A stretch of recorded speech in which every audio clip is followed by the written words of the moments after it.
Have you ever imagined what it's like to be ignored by everyone and still keep walking? Olivia was only 17 when she was left alone on the cold streets of New York. The night her life changed began with a silent argument, the kind that hurts more from disdain than from shouting. With no money, no home, no one to say stay, she watched the door of the house where she grew up close and never open again. With a backpack on her shoulders, a torn coat, and eyes fighting back tears, she walked down the porch steps like someone stepping to the edge of an abyss. But what no one saw was the spark that, even in that darkness, refused to go out. If you've ever felt like no one cares about your pain, this story is for you. And if you believe life can change, even when everything falls apart, then subscribe to the channel now and leave a like. This journey will stay with you forever. Olivia spent nights counting the minutes until sunrise. She knew the morning light wouldn't fix anything, but at least it marked the end of another battle. The early hours were the worst.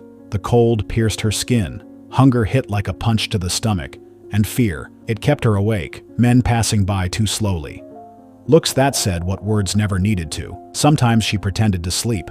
Sometimes she actually slept, but always with one eye open. For months, she wasn't Olivia anymore. She was just the dirty alley girl, the homeless woman on the corner, the invisible one in the subway. But every step on the freezing concrete was also a silent promise. I won't die here. When someone stole her food, she didn't fight back. When they kicked over her cardboard box, she just picked it up again. Quiet, steady. Her pride was shattered, but her spirit, untouched. She looked at the towering buildings around her and thought, how can there be so much wealth? And here I am. She didn't want luxury, just dignity, a hot shower, a bed, a look that said, you matter. But at the same time, there was something inside her no one could steal. Not hunger, not pain, not abandonment. And it was there, on that sidewalk where dreams die, that hers began to be born. But what pulled Olivia out of rock bottom? In the next part, you'll feel the pain that nearly destroyed her, and understand why she never forgot the smell of the cold ground. Get ready to dive into the darkest chapter of this story, because before the light comes the darkest night. There was a silence that hurt more than any scream. It wasn't the silence of the city. New York never sleeps. But the silence of the soul. The sound of her own breathing in the middle of a crowd. The echo of her thoughts under a filthy bridge while life passed overhead. And no one noticed. For Olivia, every day was a new lesson in survival.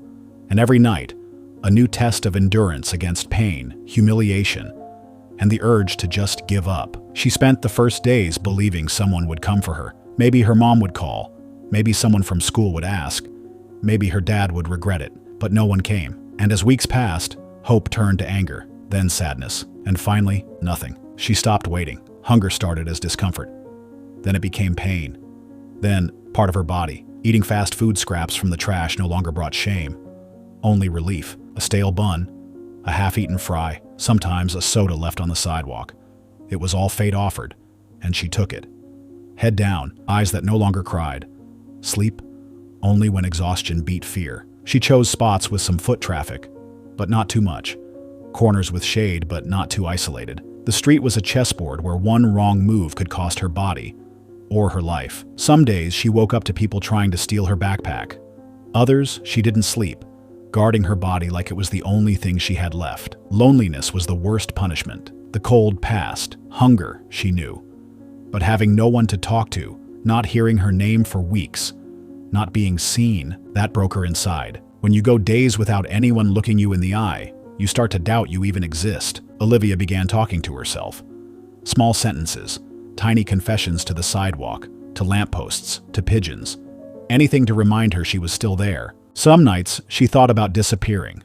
Not dying exactly, but vanishing, erasing herself from the world. Becoming just another statistic the city swallowed. And yet, every morning she got up. Even with wet clothes, even with pain, even without strength. And then came winter. The cold doesn't spare those living on the street. It seeps into your bones, cuts like a blade, and makes even breathing hurt. Olivia's toes turned purple. Her lips cracked. Her eyes burned from the wind. Sometimes she curled up in building stairwells where the air was less cruel. Sometimes she begged for a hot coffee in exchange for silence. She never asked for money, just something warm for a few minutes. Those were days and nights when time seemed to stop. Hours dragged on, cruel and slow. The world spun out there, and she was just what was left of a girl who once had a home, a school, dreams. But as brutal as that winter was, something inside her held on, and that quiet resilience was the start of something no one saw coming. But how does someone break the chains of misery when they barely have the strength to walk? In the next part, an unlikely encounter, a spark nearly gone, and the first seed of transformation. When everything seems lost, that's when fate tests who's ready to start over. It was just another day. Cold, cloudy, the kind of day when no one notices anyone. Olivia shuffled along 7th Avenue, stomach churning, head down. No destination, just the routine of trying to exist. Suddenly, something caught her attention. Not a word, not a gesture, a look that, for the first time in weeks, didn't pass through her like she was air. It was an older woman with gray hair, sitting alone on a park bench reading a book. As Olivia passed, the woman looked at her with steady eyes, no judgment, and with a slight nod, as if to say, "I see you." In that moment, something inside Olivia broke.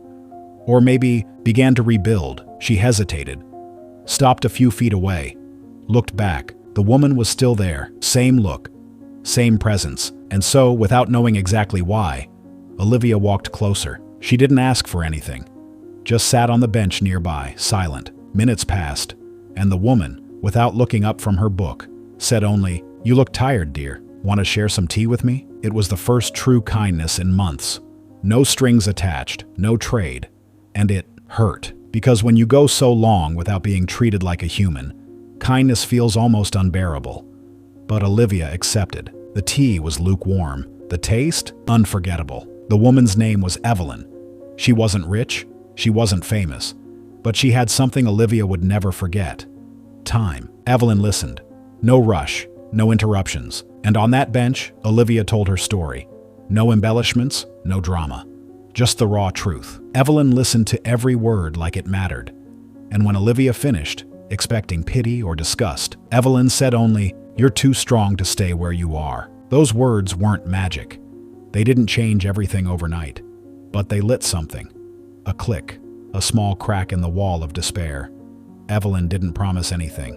She just showed up day after day with tea and conversation. And little by little, Olivia began to see herself through Evelyn's eyes, as someone capable, as someone who could. "Go here," she said one day.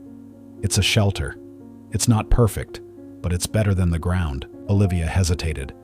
She was scared of disappointment, scared of broken promises. But that night, instead of the sidewalk, she went.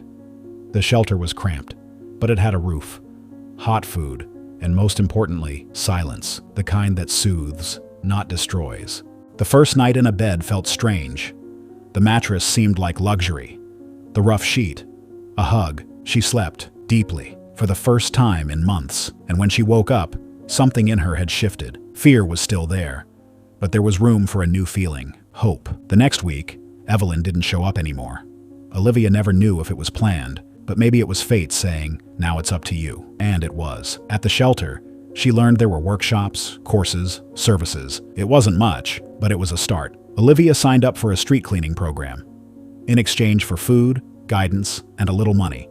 She worked as a sweeper, trash collector, maintenance assistant, with dignity, with gratitude, and with a quiet determination that started to turn heads. But the world still didn't recognize her, and often, she didn't believe in herself yet. But now, every small win was proof. Every day she didn't return to the streets, a victory. Every new skill, another brick in what would become her new life. But how does someone go from street cleaning to becoming a millionaire?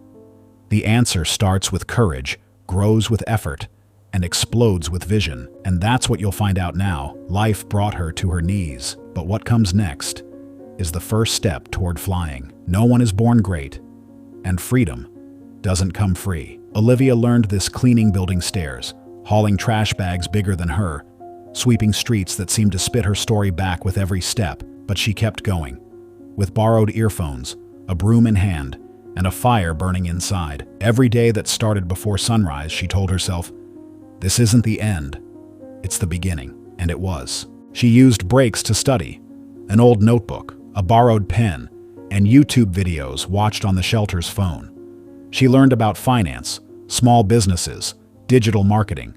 She started jotting down ideas, observing people's behavior, noticing patterns, all while still sweeping sidewalks and scrubbing bathrooms.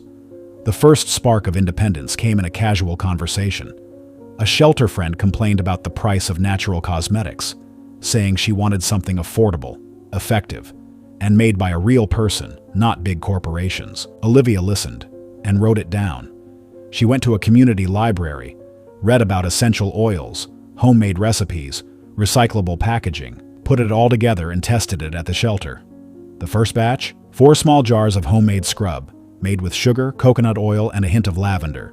She spread the word, sold 2 in a day, the other 2 the next, and with the profit, bought ingredients for 8 more. Olivia had started something.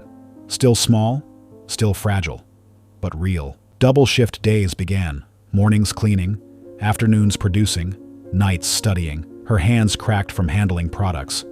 Her body ached, but her soul bloomed. With help from a social worker, she named her tiny brand, Olivia Skin. Simple, true, and with a powerful message.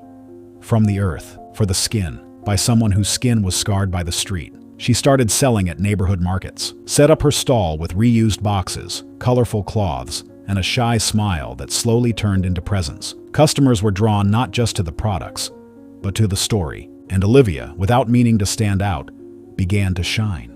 With the sales money, she rented a room, small with a leaky ceiling, but hers. She cried that first night, quietly, not from sadness, from triumph. It was her territory, her refuge, her seed. In 6 months, she had 30 regular customers. Small stores showed interest. Local influencers posted praise. And Olivia, still hardly believing what she was building, faced a risky choice. Quit cleaning to go all in on her business. It was a leap into the dark, but she jumped and soared. With the profits, she set up a mini home lab, started hiring help, women from the shelter, single moms, other invisibles like she once was. Production grew, so did quality. Soon, Olivia learned about e-commerce, opened an online store, invested in branding, and Olivia Skin began crossing borders, from New York to all 50 states. But none of it was easy. There were suppliers who cheated her, websites that crashed, lost inventory, unhappy customers. Olivia cried, thought about giving up, but she remembered the park bench, the warm tea, the woman's look, and told herself, if I survived the street, this won't stop me. And so, from scrubs in recycled jars, she built an empire of dignity. But when everything starts going right, how do you handle success? In the next part, Olivia stops being invisible and becomes an inspiration. Recognition, media, millions. But with her feet firmly planted on the ground she came from, you saw the seed. Now watch the forest grow. Get ready for the most powerful chapter of this journey. There was something different in the air. Something Olivia couldn't explain, but felt in her skin. Her orders doubled every week. Messages on the Olivia Skin website came from places she'd never set foot in. California, Texas, Florida. Influencers sent emotional videos saying how the products had changed their skin and their confidence. A local journalist heard her story, wrote a small, heartfelt piece. From homeless to entrepreneur, meet the woman who beat the streets with her own hands. The article went viral. That week, sales exploded. The website crashed from too much traffic. Olivia, still packing orders herself, had to make a choice, expand or sink, and she chose to grow. She rented a simple warehouse in Brooklyn, invited 7 more women from the shelter to work with her. Each got training, fair pay, and something few had ever had, respect. Olivia Skin stopped being just an idea. It became a company, professional, efficient, but still with the raw, honest soul of someone who started from nothing. Olivia learned about management, hired a marketing consultant, formalized everything, got a business license, paid taxes, studied logistics. She didn't just want to make money. She wanted to do it right. Over time, bigger magazines came calling. Forbes, Business Insider, Elle.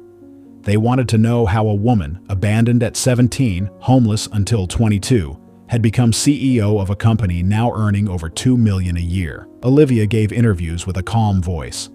always mentioned Evelyn, always brought up the tea in the park, and always ended with the same line, "All I needed was for someone to see me." The first time her family saw a report, they tried reaching out, but Olivia didn't respond.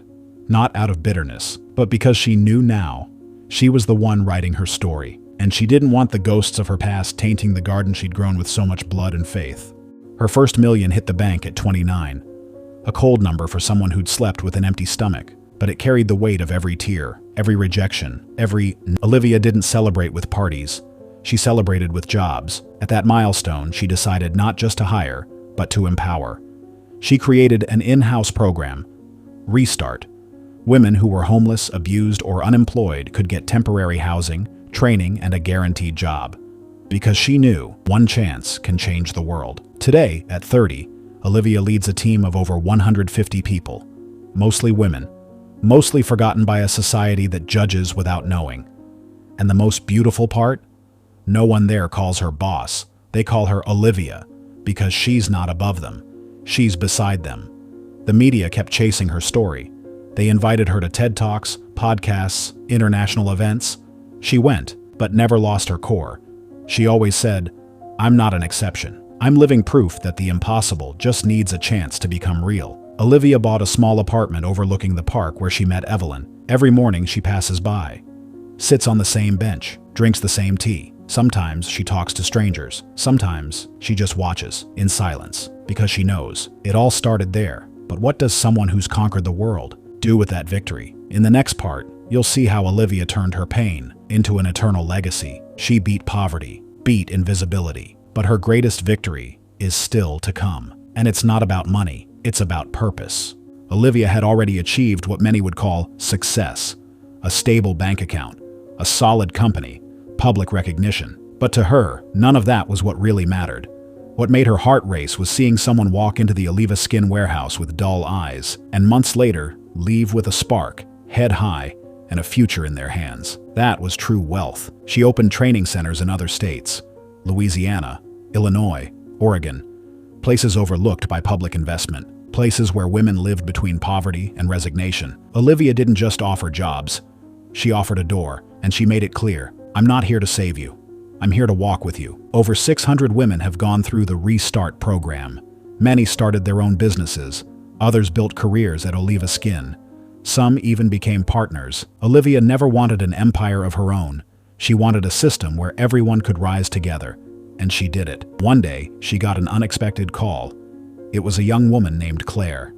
She'd been helped by one of Olivia's former trainees, and now she wanted to replicate the model in her city. Olivia listened in silence and smiled, because in that moment, she understood. What started with a cup of warm tea had become an invisible chain stretching across the country. It wasn't just about her.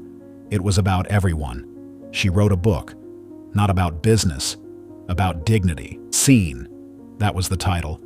In the opening pages, she wrote, "I spent 5 years invisible. Today, I don't want to be seen as a winner.